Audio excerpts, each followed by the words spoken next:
So I think that we could carry on with the session. And now I'd like to present Professor Miquel Martín Casals. I think that perhaps he needs no presentation, actually, because he's very well known by most of us. But anyway, let me present him very briefly. Professor Miquel Martín Casals is the director of the Institute of European and Comparative Private Law of the University of Girona. And he's a member of several groups, research groups and institutions, both in Spain and internationally, such as the European Group on Tort Law, the Commission on European Family Law, and the European Center of Tort and Insurance Law in Vienna. He's also Deputy President of the International Society of Family Law and a member and the President of the Group of Studies on Legal Drafting. And moreover, he's a member of the American Law Institute. He has published extensively in the field of tort law, and he's going to present a paper on proportional liability in Spain, a bridge too far. Professor Martin, you have the floor. Thank you, Albert. Thank you. When I was trying to write this working paper, because it's only a working paper, I had in mind a meeting that we had here 3 years ago, with 7 judges of the Spanish Supreme Court, 7 out of 10, sitting on the front row, and my dearest colleague and friend Jaap Spier, trying to explain them how wonderful proportional liability was, you know. So I felt so sorry for Jaap, because the Supreme Court judges did not buy it, you know. And, I have been thinking all these years why they did not buy the thing, you know. Of course, when I talk about proportional liability, it's well known that proportional liability can be used in a broader sense, referred as the general idea of apportioning harm and its consequences between different subjects. This is the case, for instance, when multiple tortfeasors are solidarily liable and the one who has paid damages seeks contribution from the others, or when apportionment is done between one or several defendants and one or several claimants on the grounds of the so-called contributory negligence in Europe or comparative negligence in the United States. In this paper, however, proportional liability is used in a narrower sense to refer in cases of uncertain factual causation, and this is the guiding line, to a doctrine that stands for the attribution of responsibility for the harm to the defendant according to the probability that the tortious conduct or activity was a factual cause of the harm, by contrast to the all or nothing rule traditionally used by courts, at least in Spain. As is well known, the all or nothing rule establishes that either the defendant caused the damage or he did not, and provides that when a standard of proof of causation is met, the claimant obtains compensation for the full amount of his damage, even if there remains a possibility that the defendant did not cause it. Conversely, when the standard of proof of causation is not met, even when there is a high probability that the defendant caused the harm, but this probability remains below the required standard of proof, the claimant obtains no compensation at all. You know? So far, the situation. It is also well known that the combination of the all or nothing rule with a standard of proof based on the balance of probabilities, more probable than not, can give sometimes impression that deciding whether to compensate victims is something as random as tossing a coin. Thus, it has been affirmed that if it's shown that there is just 49% probability that the defendant caused the damage, the defendant will have to compensate nothing, whereas if it's shown that there is a 51% probability, he will have to compensate the whole amount of the damage suffered by the claimant. It can be said then that no liability is unfair, since it lets the tortfeasor escape scot-free just for a small percentage of probability, and that the system under-deters wrongdoers. Conversely, full liability is also unfair, since it holds the defendant liable for an amount of damage that he may not have caused and leads to over-deterrence. The award is not discounted at the causation stage for the possibility that the part of the loss might have been caused by another factor. Since the all or nothing rule admits the possible commission of an error each time it grants or refuses compensation, it is contended that the proportional liability rule seems superior and it's sometimes suggested that the all or nothing rule should be abandoned in favor of compensation of damage according to the proportion of its factual causation. Well, this is more or less what Jaap tried to explain. And of course, the faces of the judges, were, looking in a funny way more and more and more. Why? The first thing is because the notion of proportional liability is still unknown in the practice of Spanish courts.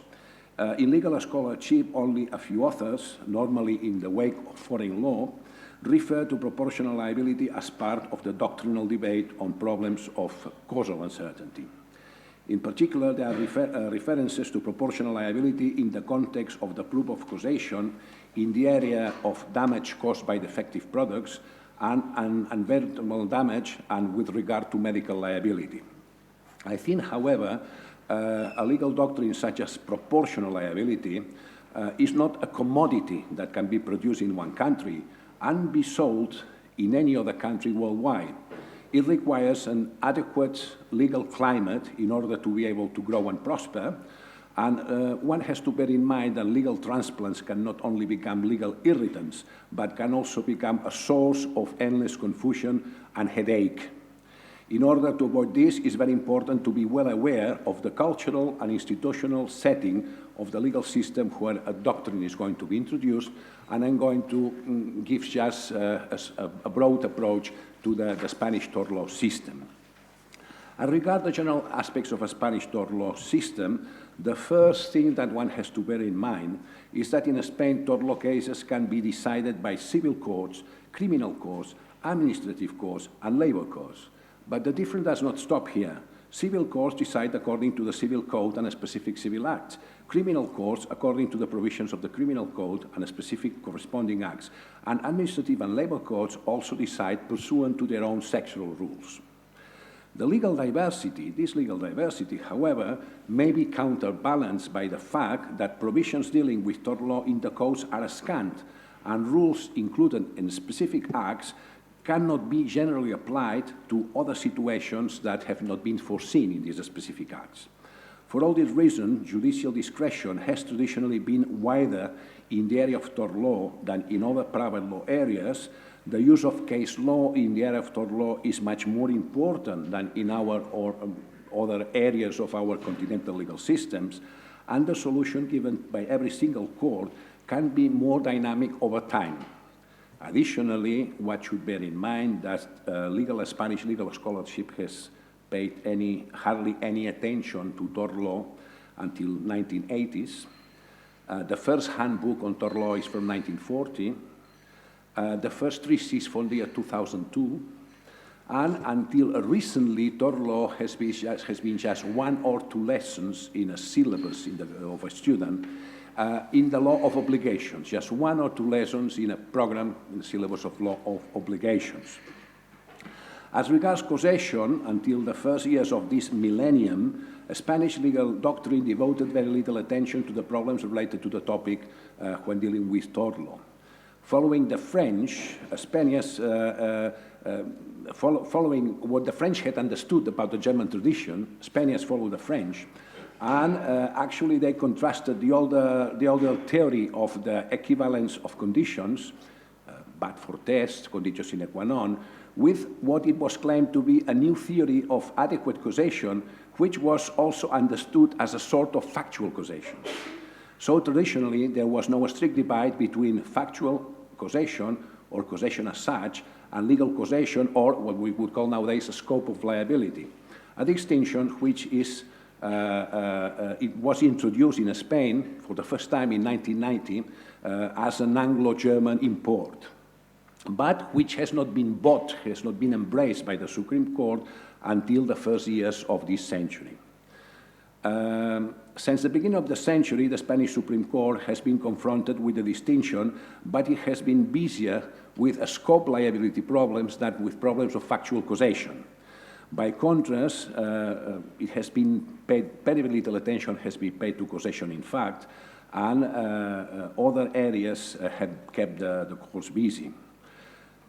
Another important part to look at of the Spanish setting are the basic rules of evidence.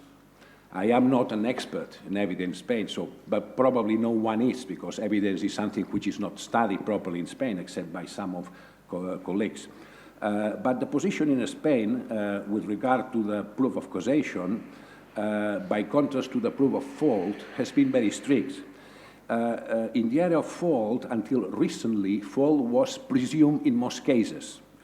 This is something we had in common with our colleagues of the former Iron Curtain.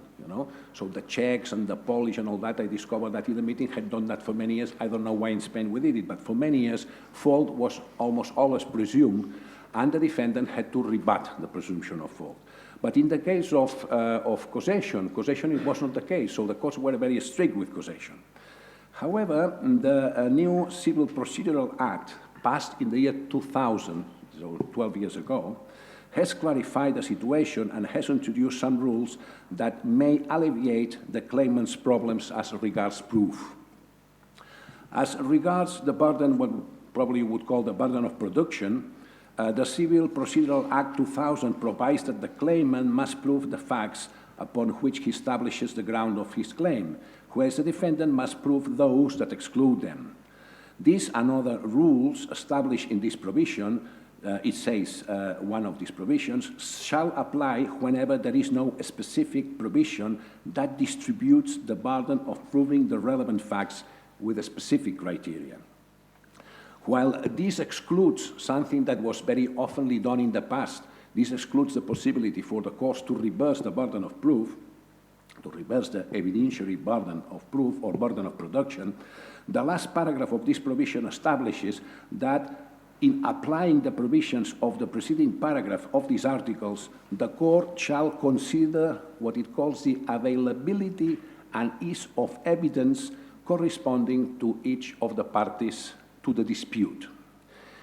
In the tort area, this means probably that while the burden of production lies initially upon the claimant, who has to establish his cause of action, and the need for predictability in the litigation process requires the burden of production to be allocated by rules of law and not by the discretion of the judges, there are cases in which the means of proving the specific facts as to the cause of harm are peculiarly within the power of the defendant. For this reason, the explanation should come from him rather from the claimant, who may not be able to prove the relevant facts. Accordingly, whenever it appears that the defendant has in his power the possibility to produce substantial evidence material to the issue, but fails to do so, it must be presumed that such evidence, if produced, would have been adverse to the defendant. If under such circumstances the available evidence is insufficient to support a decision for the defendant, the lack of production of this evidence gives rise to decision in favor of the claimant.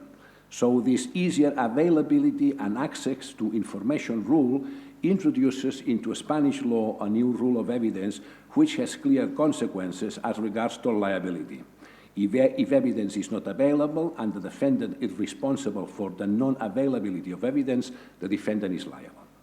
Finally, to finish with this procedural or evidence part, the proof of causation can also be carried out through presumptions which allowed the indirect demonstration of unknown facts with the assistance of inferences drawn from the facts that are in evidence before the court.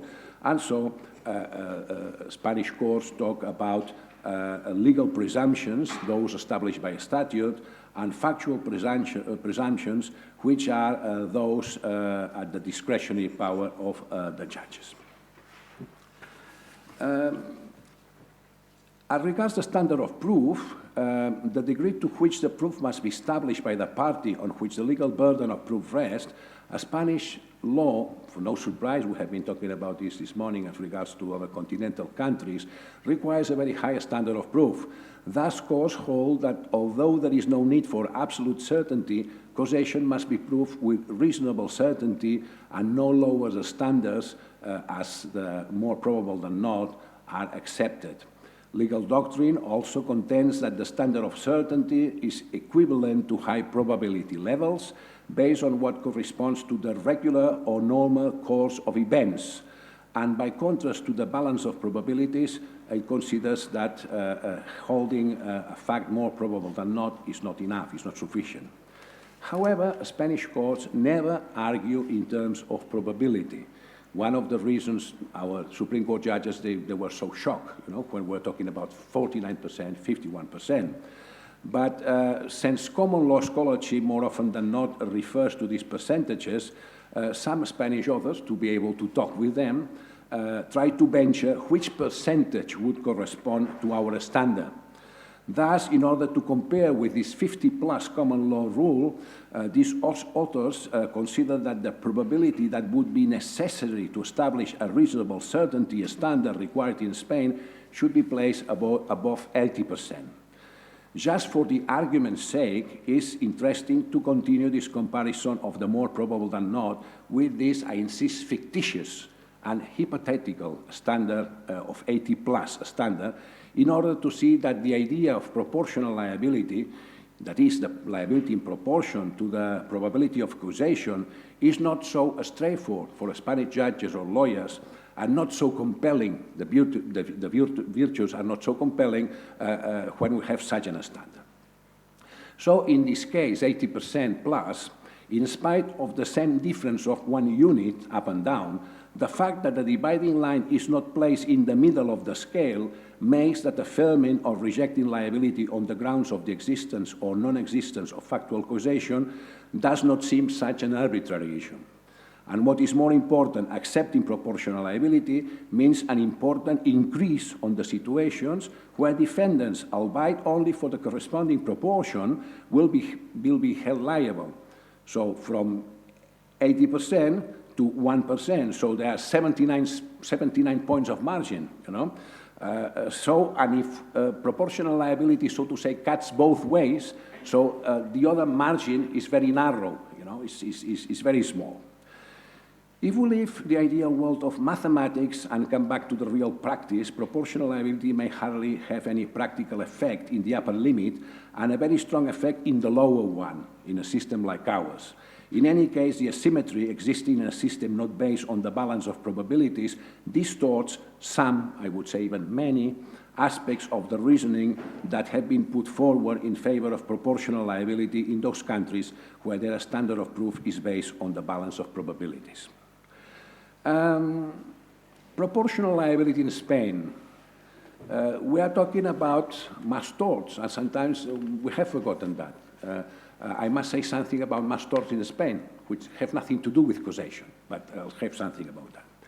In the area of liability for defective products, legal scholars usually refer to market share liability in Spain as an attempt to cope with uncertainty occurring when trying to identify which defendant caused which harm to the claimant. In the area of liability for the environment, they talk about pollution share liability, holding thereby or pretending or proposing that the firms creating pollution sources should be held liable in proportion to their share of emissions of pollution. And in other areas, in areas of medical liability, they are also in favor of establishing proportional liability instead of using this cover device of the loss of chance that we're going to see at the end. However, in the practice, courts, although they might start thinking about the issue, and in some areas there is a small debate starting mainly in the area of healthcare liability and medical law, proportional liability seems to be totally absent in the area of mass torts. Probably you know that the most famous case, the mass tort case in Spain, was the rape oil or colza oil case. This case dealt with fatal poisoning of several hundred victims and the serious diseases caused to several thousand victims who had bought and used colza oil as foodstuff. After many years of litigation, the total damages award was over 3,000 million euros, which today is still this award, the highest award ever paid in compensation. And in this case, it was the state who had to pay a subsidiary liable for a crime committed by one of its employees. In this case, causation was only a peripheral issue, although scientific experts could never explain from a chemical or from a biological point of view how the disease came about, which were the ingredients, the factors that triggered the disease. They could relate the ingestion of this oil with the production of disease to the required level of certainty. For this reason, some young scholars have contended that this was a case where the Spanish courts used the more probable than not standard, the common law standard. This is not, I don't think this is correct.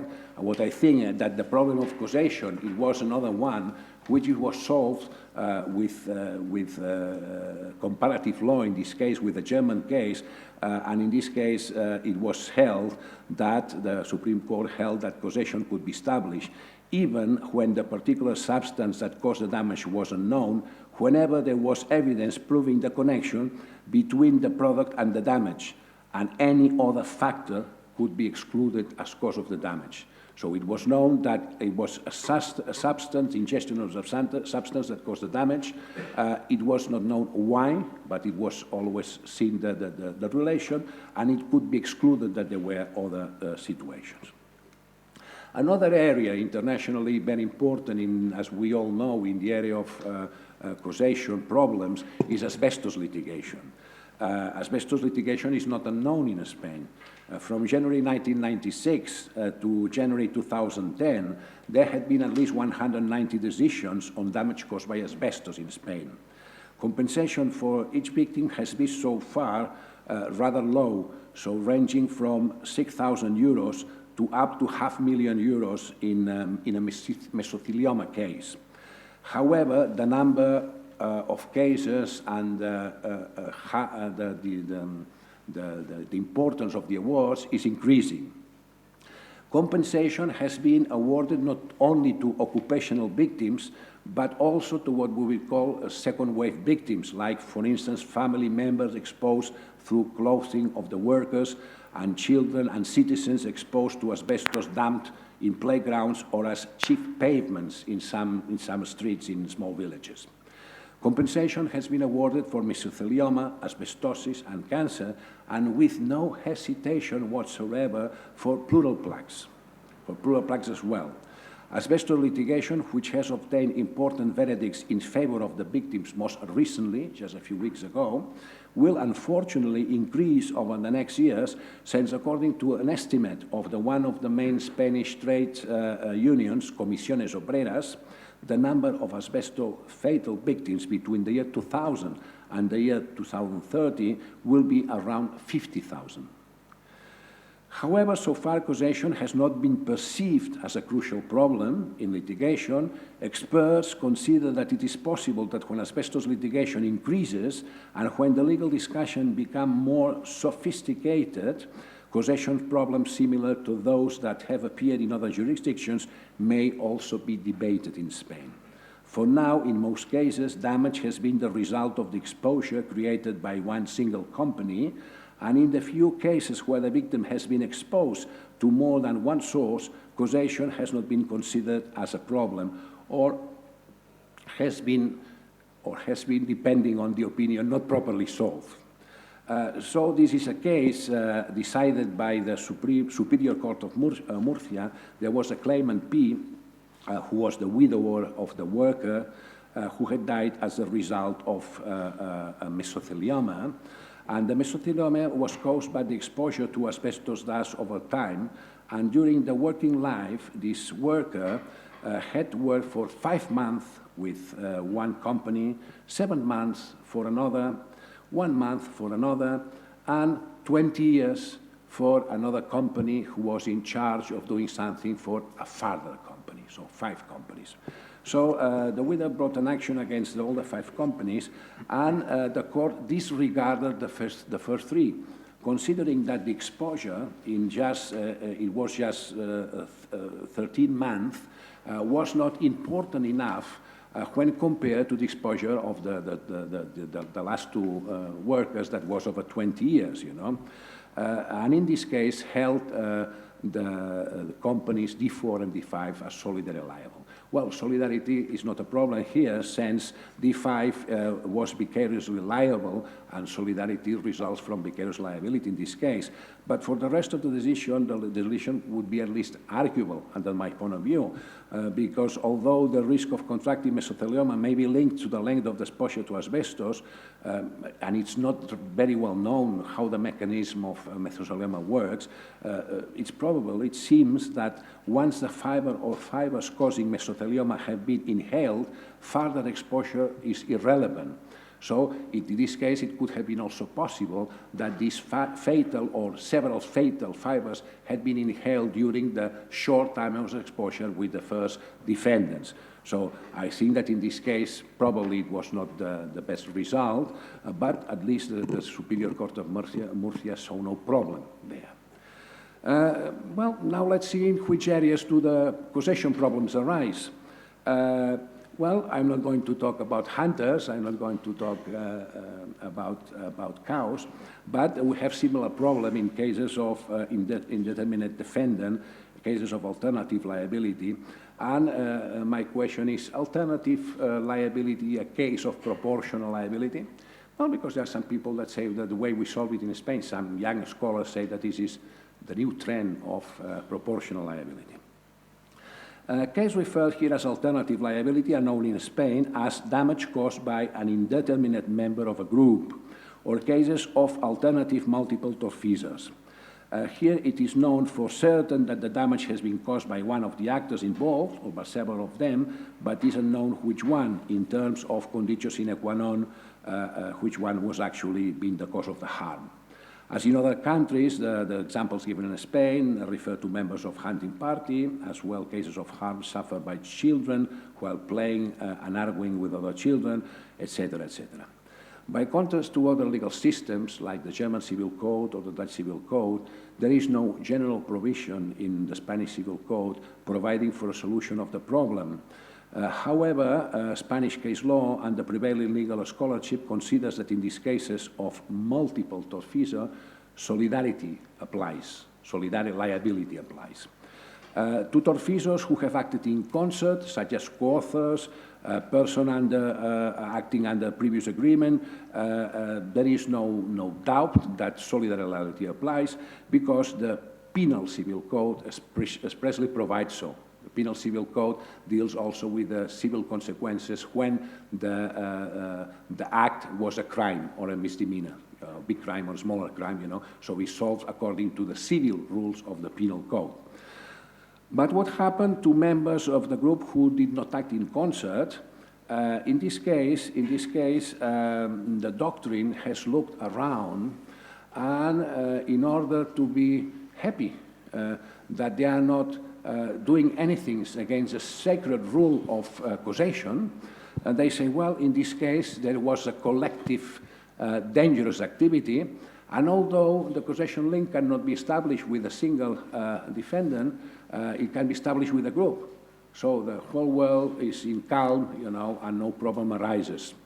As well, in order for the judges to be happy with the solution, they say that in these cases, there are many acts, many articles and different acts in Spain that provide for dissolution. Actually, one of the arguments was that there is the Hunting Act, and the Hunting Act establishes solidarity liability, you know. So the decisions of the Spanish Supreme Court normally solve this problem with the problem of the solution of solidarity liability in these cases.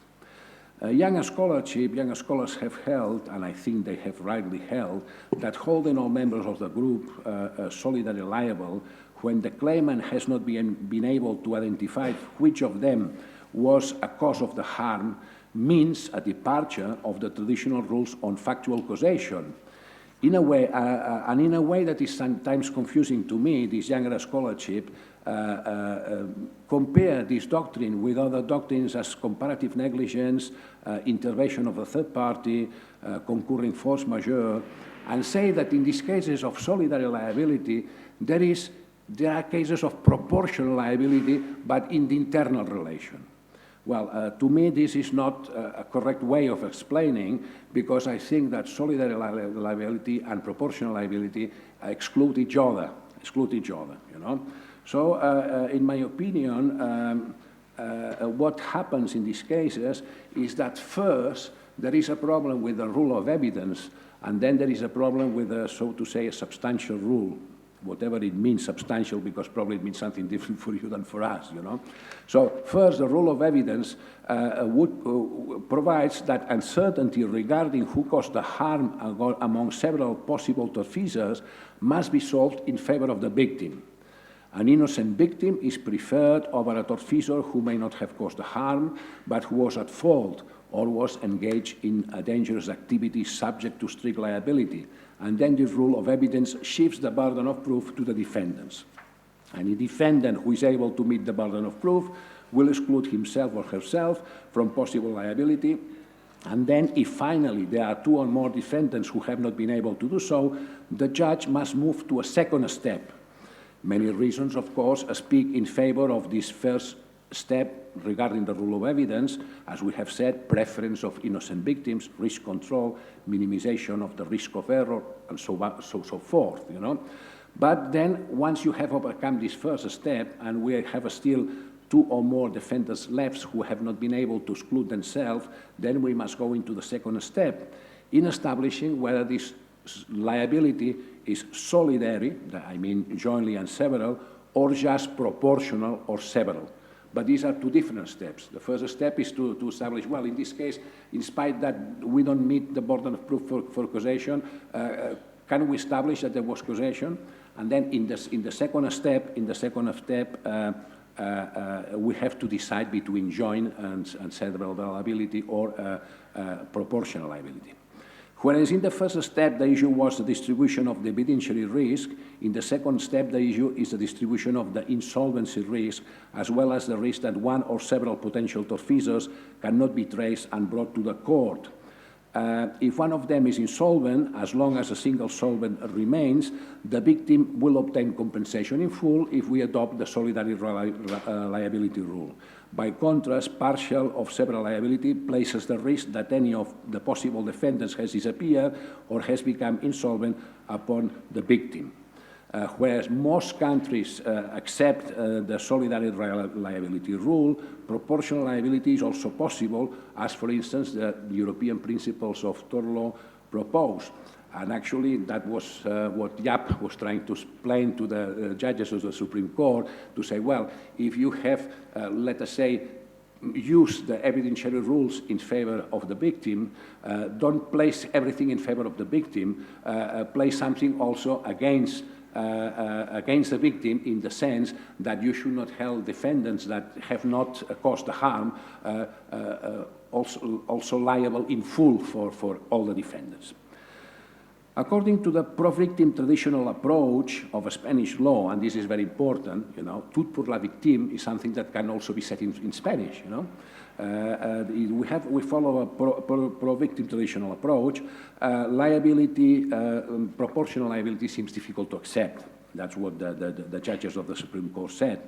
Moreover, once the factual causation hurdle is overcome, with the above-mentioned further step of rules of evidence, for a Spanish judge then seems difficult to accept why he should depart from the position of holding all defendants solidarily liable, which is the rule generally applied in the cases of multiple tortfeasors case. So the judges don't understand, well, now we have no problem with causation, why should we depart from the traditional rule, which is once causation is established and there are multiple defendants, let's hold them all solidarily liable. However, according to the new Civil Procedure Act, what it can be put now into question is the first step. The first step, dealing with the reversal of the burden of proof, it can be put into question because we don't have any provision in the Civil Code that establishes this reversal of burden of proof, and the new Procedural Act says that there must be a specific provision establishing reversal of proof for a specific case. So in this case, if we were going to be strict as regards the rules of procedure, we would say that the rules of procedure do not allow any longer to say that since there are several acts that provide for solidary liability, in the general rule is that there is solidary liability because there is no general rule establishing solidary liability. However, it is also possible that what is happening now with the rules of evidence, that the Supreme Court, what it does, it uses this easy availability and access of information to overcome the problem posed with not being able to dispose with the reversal of the burden of proof. And probably in this case, it could say that difficulties of proof could come should come to the detriment of those who created them. Something we were talking yesterday, about, well, if it had not been true, my proof would have been easier, so you introduce uncertainty, so this uncertainty should be against you. But this it should be a way that has not, a way out that has not been found by the courts, because they have not noticed yet that they cannot reverse the burden of proof in these situations. Just to finish, let's talk about the loss of chance. Spanish law acknowledges the doctrine of the loss of chance in two main groups of cases. The first group is claims against physicians and hospitals for the loss of the chance to heal or to survive. And the second one is the claims against lawyers for the so-called procedural chances, loss of procedural chances, that is, the chances to win a case. In both cases, the introduction of loss of chance doctrine is quite recent. In the field of healthcare liability, the Spanish Supreme Court received this doctrine of loss of chance in 1998.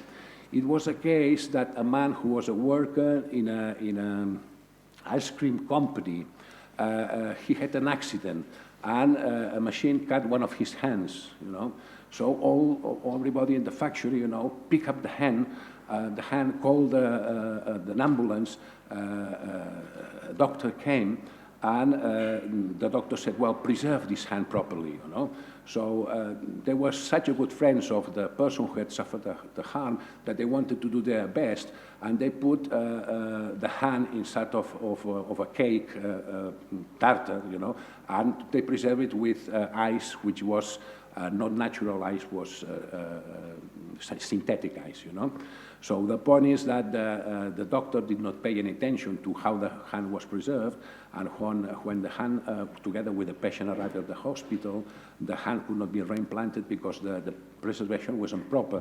Had it been preserved with normal, natural ice, it could have had the chance at 20%, 25% of reimplanting, but since synthetic ice was used, then there was not possible. Now, so in this case and in other case, at the beginning, the courts started talking about a loss of chance, and the loss of chance was a non-pecuniary loss. So in this case, it was not a non-pecuniary loss.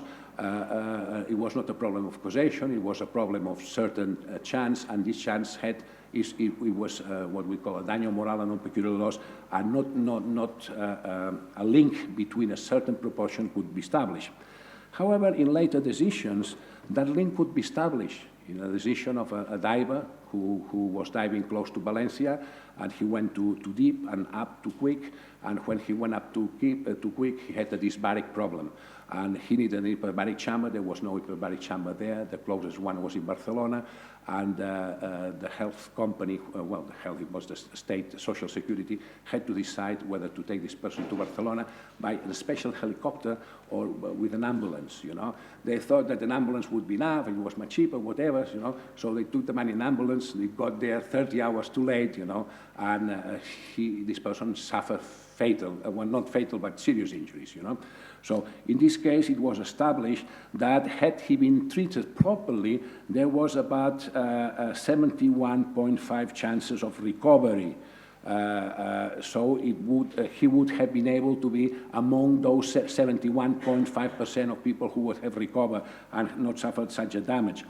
In this case, the court did not talk about specific percentages, but awarded an amount which was more substantial than in other cases, and it was clear that we were in the direction of seeing that a loss of chance is not just a non-pecuniary loss, but is also pecuniary loss. The case that procedural chances, the so-called procedural chances for the lawyers that don't meet a deadline or whatsoever, and therefore they lost the opportunity of suing in benefit of their clients, at the beginning was thought also to be non-pecuniary laws, a pure non-pecuniary laws.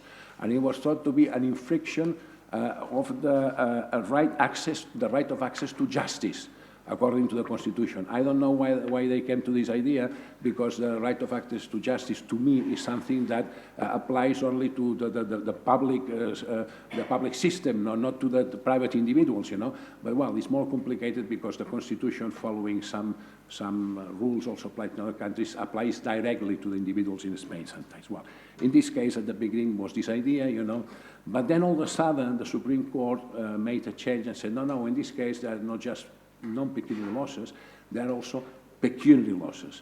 You know? And in this case, we should see which were the chances of winning the case, and experts analyze these chances, experts, the judges and some other people, not a very complicated process, and they awarded something in proportion. To be honest, you know, these proportions are never made in an accurate way.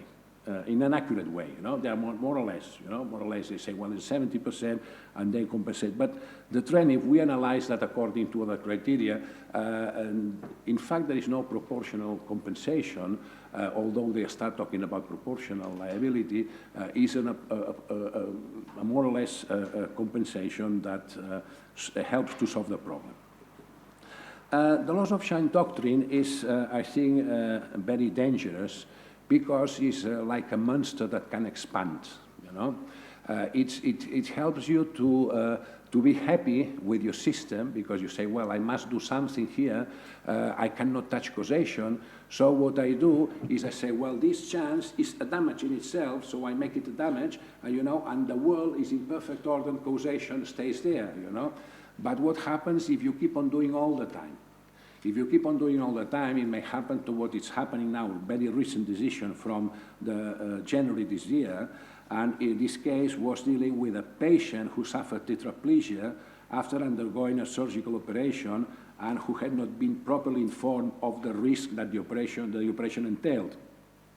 The Supreme Court held here that since no medical negligence in the performance of the operation occurred, the physician did not have to compensate for the resulting injury. However, according to the court, causation had to be established between the omission of information and the possibility of having avoided undergoing the medical intervention.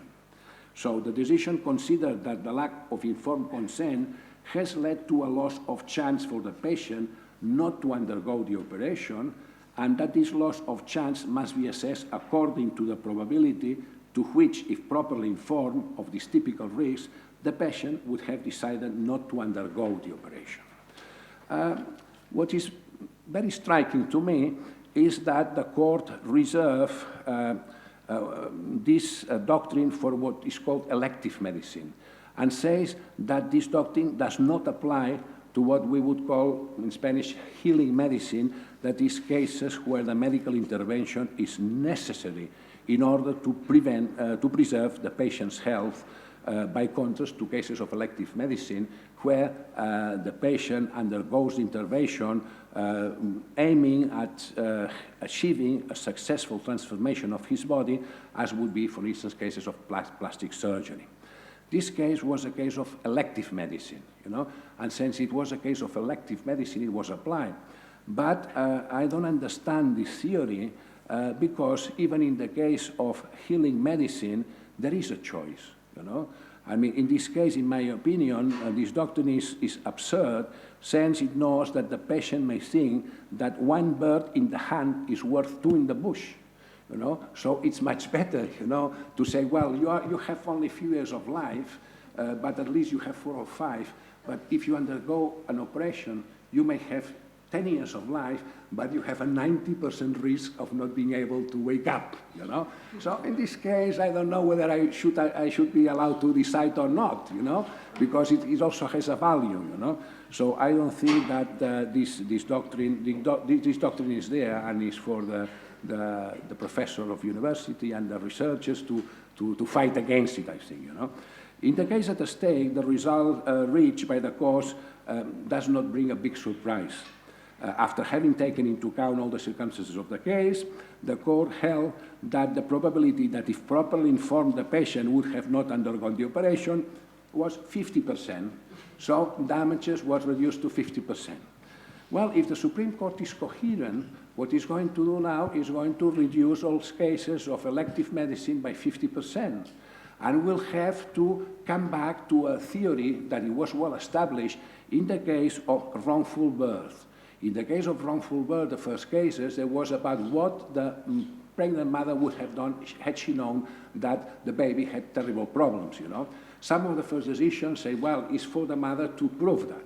And I remember some of us were working very hard, you know, to helping these mothers, you know, and said, well, in this case, probably it should be the physician who should show that even if he had acted with due care, because he was negligent, the result would have been the same, you know. And so the Supreme Court changed the position. So the position now was that in these cases, it's for the physician to prove that if he had been diligent, if he had informed the mother, and this is not a problem with full consent, it's a therapeutic information, you know, but anyway, it's a problem of information. If he had informed the mother properly, the mother would have decided not to abort.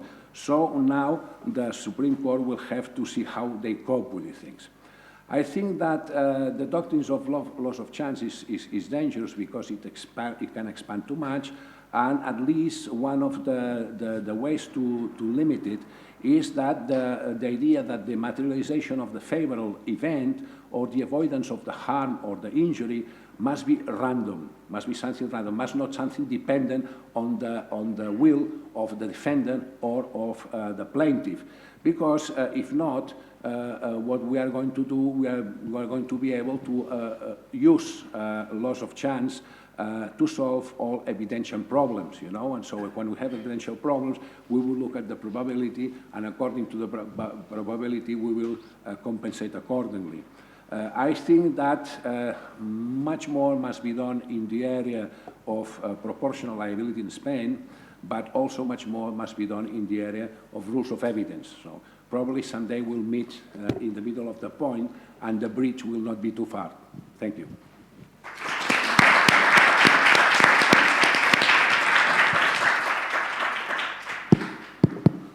Thank you very much, Professor Miquel Martín. So now we can start a debate. Professor Stapleton, please. Thanks, Miquel. Could I take you just to the last few cases you were talking about, the loss of chance cases in the medical situation? I absolutely agree with you about this concept of the distinction between non-elective and healing medicine. You might like to know there's a House of Lords case where you were again failure to warn, and the doctor argued that it was non-elective because this woman was having a baby, and if they didn't give her a cesarean section, she would die. So she refused. She was a nurse. So they sectioned her under the Mental Health Act, forced her to have a cesarean. She then sued for that invasion, and the House of Lords says there's no such thing as non-elective surgery. Even to save your life, you have, and I can give you the citation for that. What I didn't quite understand in that case was you said that they came up with this 50%. Was that because they barred self-serving testimony by the patient?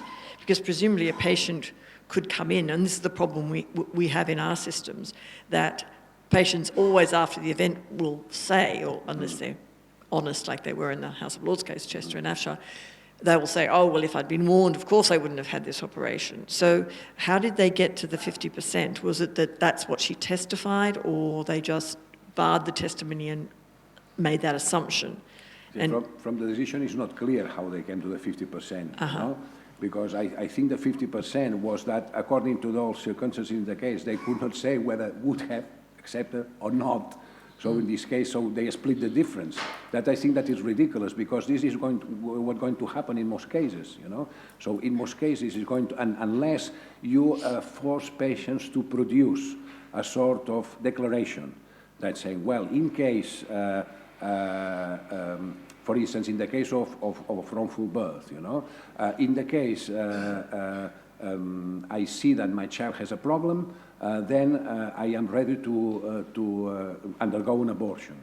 But anyway, this is very difficult to produce, This is still very difficult to produce. So in this case, it was not serious to say, because I think that this is a device that at the end what it's going to do is to halve compensation.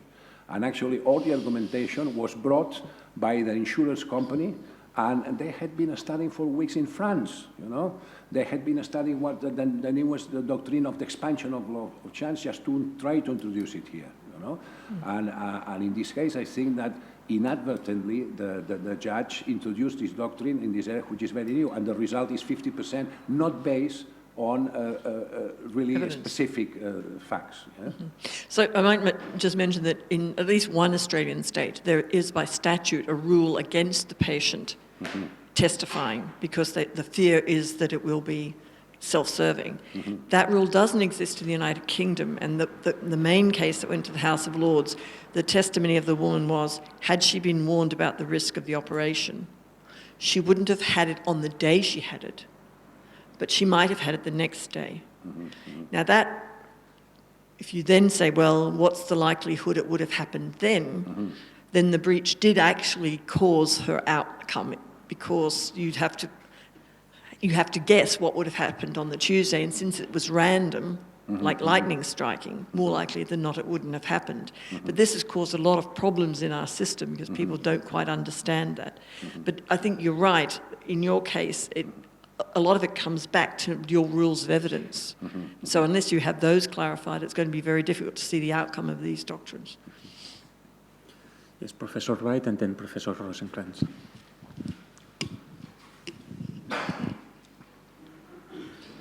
Yes, in most of the familiar lost chance sort of cases, it's a case where there wasn't a diagnosis, there was a delay in treatment, and there was a certain arrived at, however, percentage of what probability would the results have been different if they had diagnosed in time or they had given a certain treatment.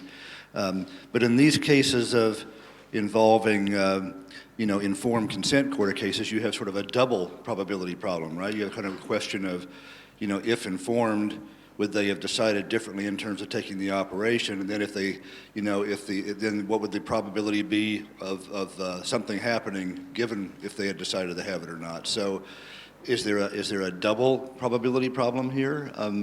I know that, I think, from what James was talking about, we allow them to testify in the U.S., but we usually kind of say it's going to be an objective standard of what the reasonable person would have decided in the case, which pretty much takes it away from the patient. But some states like Oregon say it's subjective. You have to kind of sort of really take seriously what they said. But you have a double probability here, don't you? You have sort of one probability of would they have had the operation, and then if they would have had the operation, what would the result have been? Or am I missing something here? No, well, in this case, this doctrine is new, and this is the first decision, in the Spanish law. And this doctrine, what would say is that the probability you establish it between what the patient would have done, and the result, So, but it says only that, So probably you are right that there is something there because it's the probability of the result, yeah. There is not a probability that is not taken into account, right?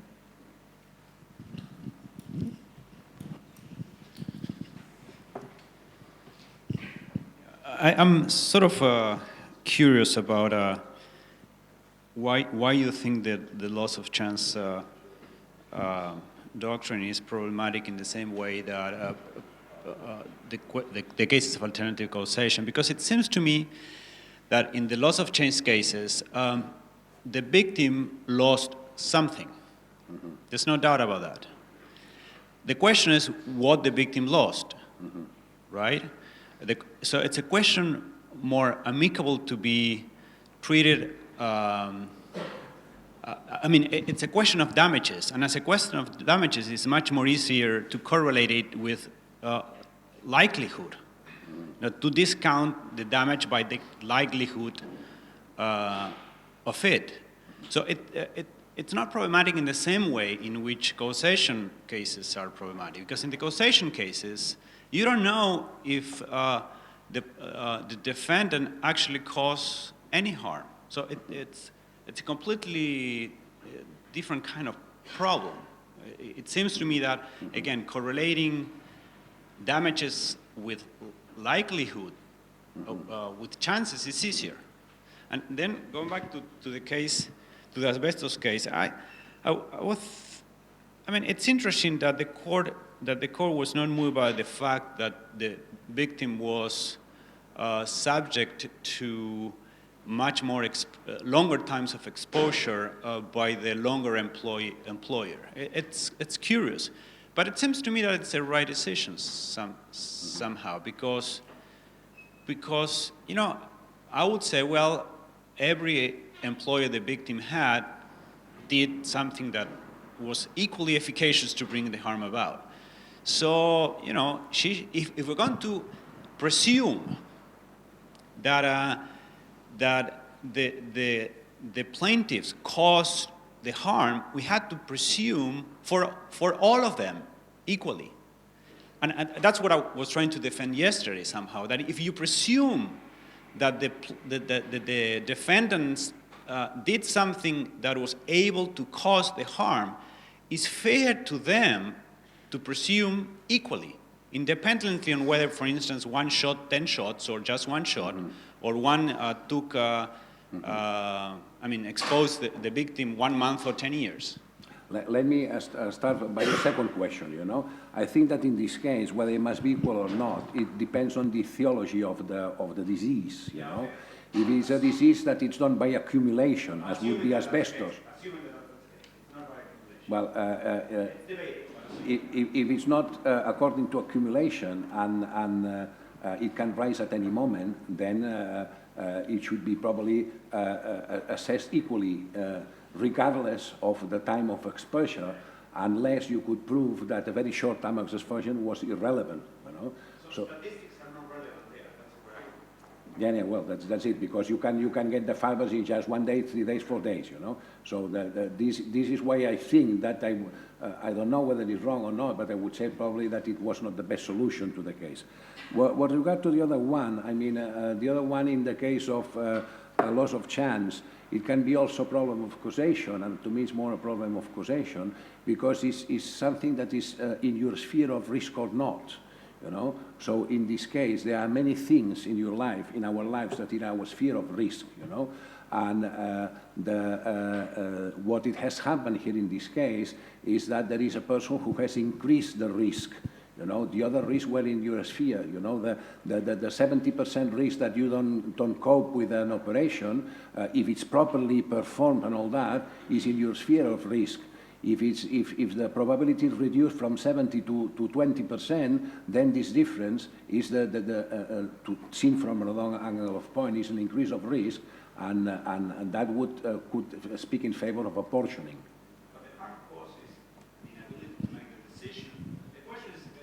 Yes, well, the point is, what damages should we work? you come with an ontological theory that you say that this is something that it's in the patrimony, let's put it this way, of the victim, you know. This victim has lost something, but we don't know whether this victim has lost something or not, you know. She lost the chance to decide? Well, because probably chance is not a problem of damage, it's a problem of causation. Yes, Professor Borghetti and then Professor Wright. Just to comment on this issue of loss of chance when the victim was not informed, we have the same solution in France, and which is debated. But the result is also in many cases actually that the judge says, well, even if you had been informed, you would have undertaken surgery because anyway it was. I mean, the expected benefits were much more important than the expected risks. So in the end, the victim gets nothing. And so a new solution that has popped up about 2 or 3 years ago is that the courts have said in some case, well, the Cour de Cassation said in at least one case, okay, you would have undertaken surgery in any case, but your right to an informed consent has been violated. So you deserve damages for that. So it kind of, you could say maybe actionable per se, the fact that your informed consent was violated. But then the Cour de Cassation, and that's the problem, doesn't have to say how you calculate those damages. So the question is, what is worth the violation of your right to informed consent? And so, I mean, some people say, if you want it to have a deterrent effect, and if you want it to be defective, then it must be a reasonable amount of money, that is several thousand euros. But then, if it's so, I mean, you could have the same reasoning with many different rights. So you have the risk that you'll have plenty of claims. But on the other hand, if you say, well, it's actionable per se, but it's only worth, I don't know, 100 euros, then it's not worth suing for that, of course. So we're a bit at a loss also what to do. Yeah, but in this case, if you say that it's a damage per se, even if the operation has been successful, you are entitled to compensation, right? Yeah, that's also the problem, exactly. Yeah. But well, an author has argued that it hasn't been followed as such by the Cour de Cassation, but it's quite an interesting idea that if you have not been informed, there is damage which consists in not being prepared to what has appeared, to what has happened. So if you choose this version, then you've got no claim if you were not informed, but everything went well. But then if you were not informed and something went badly, while you were not informed that it could go badly, then you deserve compensation for the fact that you could not prepare yourself to that. But I think it's a better solution, but it hasn't been followed by the Cour de Cassation so far. Is Professor Wright?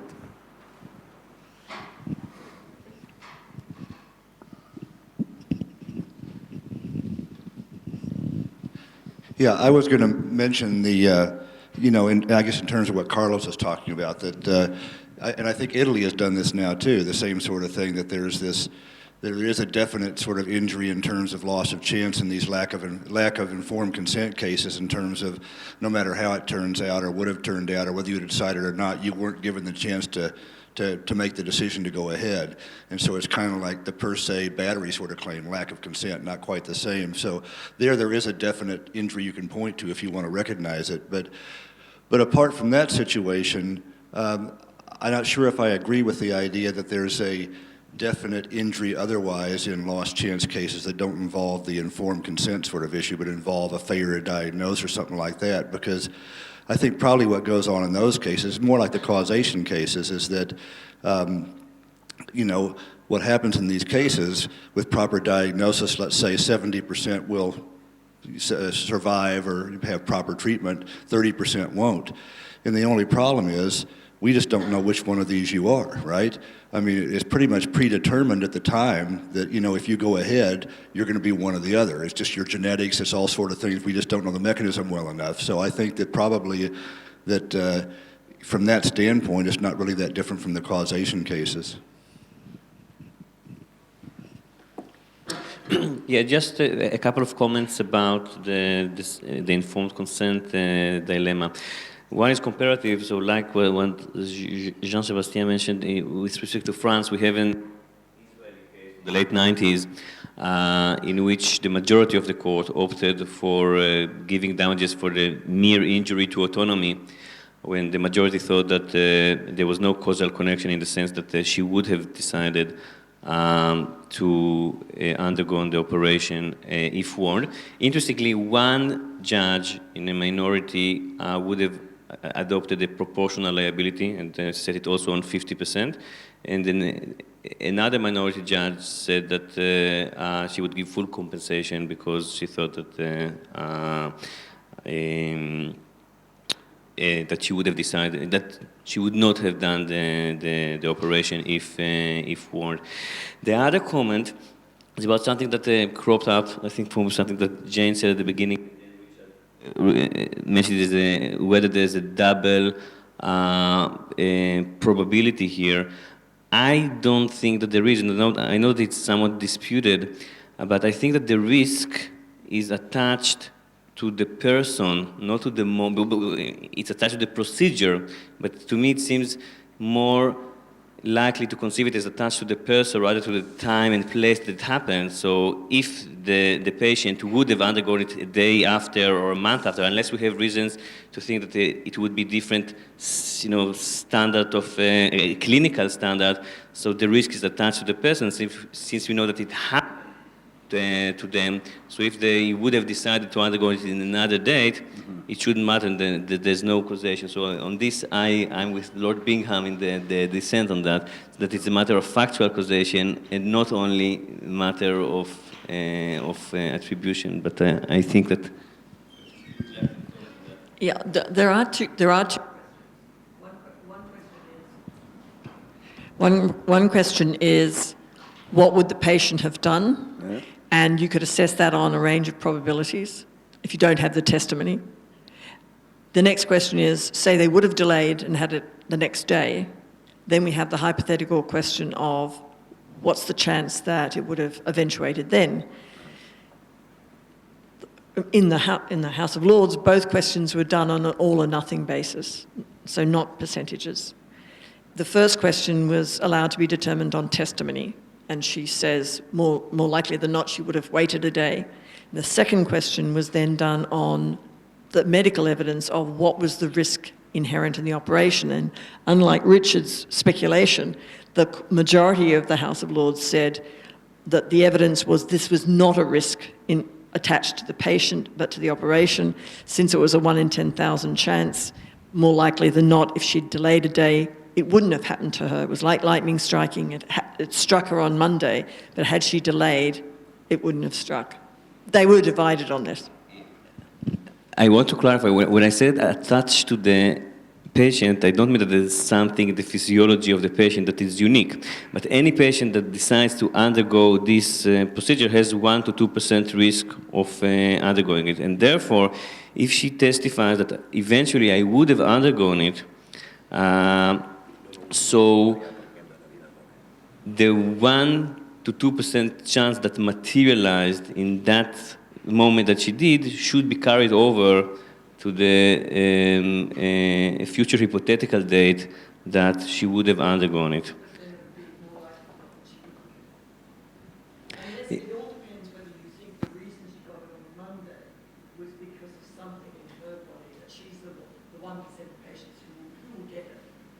But that's a piece of evidence they didn't have. They worked from the book, that it was completely random. And most people have their operation don't get it. So if she delayed, she'd have first chance, more likely than not.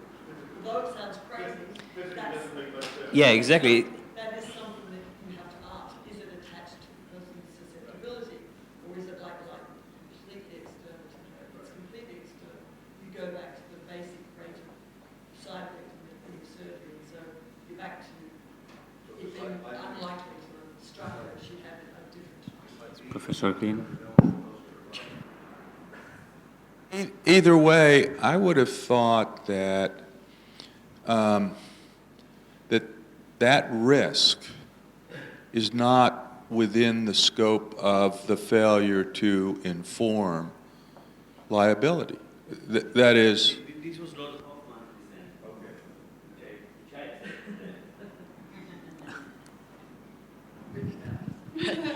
Okay, so one of the things you get from American law, when you look at what is within the scope of the liability, you go back to breach and say, what made the conduct objectionable? In this case, it's failing to warn that if you put yourself in this position, you might be struck by lightning. So if you don't warn, the person gets into that position and you're struck by lightning, that seems the very risk that made your conduct careless, because the failure to warn relates to that very consequence.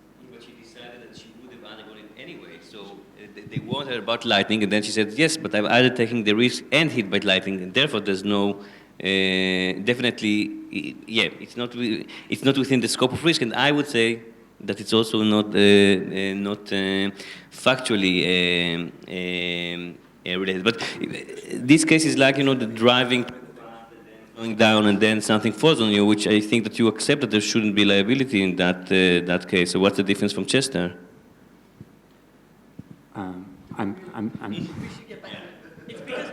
I'm sorry to interrupt. If there's a final question, perhaps because we are running out of time and we have to go to have lunch. Hi, Yes, I Professor have a Ferrante. question. Okay, we speak about proportional liability, and of course, one of the cases of proportional liability is the case of the article 9102 of Petal, Principle of European Tort Law, no? When some tort feasors are solidarily liable, no? And just one pay for the others. So the first point of departure is that we are in case of negligence or liable, no? And if I understood, you tell that it's not possible a proportional liability when we have strict liability.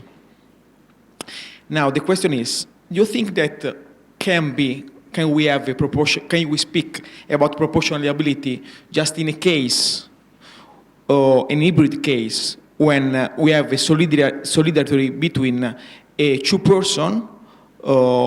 One of them is contract liability, and another is extra contractual liability. I mean, just a case, for example, you speak about before the head of family, and is tort law and strict liability, and the assurance, contract liability. For example, I know that in Spanish law is so different, the moderation of equity of Article 1103, no? But the case is, for example, the assurance of my neighbor pay the damage of me, just head of family who have the infiltration. And the company of assurance take the subrogation in me, but the tribunal apply the moderation of 1103. I mean, this is a transformation because it's different, because the subrogation is on the rights. But this case is just, I think it's a limit case in which we can speak sui generis, proportional liability sui generis, in a case of damage of strict tort liability. What do you think about this? Well, my point was that I object calling proportional liability cases of apportionment of liability, So since the Roman law, and probably before, we have had cases of solidarity liability in Spain, and we have the external relationship and the internal relationship. And the internal relationship you divide. So if we talk about this proportional liability, well, let's admit it, but we're talking about a different problem. We are not talking about causation problems. So what I say that, of course, you can combine, you can put an insurer, you can do many things, But as long as we keep the terms in confusion, then we are not going to be able, the topic is difficult enough by itself, has to shed more confusion over the topic, So in these cases, I would not say, if you are solidarily liable, there is no proportional liability. There is an apportionment there, but this has nothing to do with the proportional liability, which the result is that the victim is not fully compensated. Well, depending on the point of view, but it's not going to get 100%. It's going to get compensation according to the probability, And my objection is that now, in my years, when I was a young professor, very few people read English. Since young people, most people read English nowadays, the level of confusion in our doctrine has increased, So we must put back things to work in the sense that, well, people need to progress in their careers. They write very quickly, and of course, and then we have to discuss a lot things that should not be discussed, Yeah. Well, let me thank you, thank the speakers once again for their brilliant presentations, and you all for your attention. And let's meet here again at 12:30.